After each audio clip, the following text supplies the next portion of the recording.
আয়াতুল কুরসি কেন তেলাওয়াত করবেন? কারণ রাত্রেবেলা একজন মালাক বা ফেরেশতা আপনাকে পাহারা দিবে ইনশাআল্লাহ।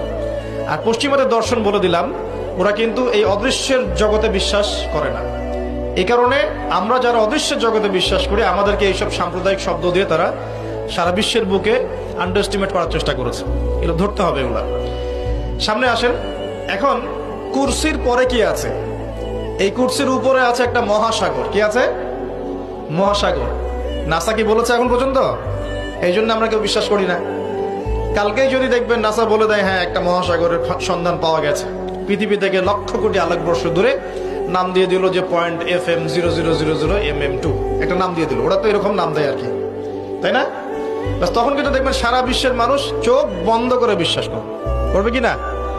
আমরা কিন্তু আল্লাহর প্রতি চোখ বন্ধ করে বিশ্বাসের জায়গায় এই পশ্চিমাদের উপর এখন চোখ বন্ধ করে বিশ্বাস করি।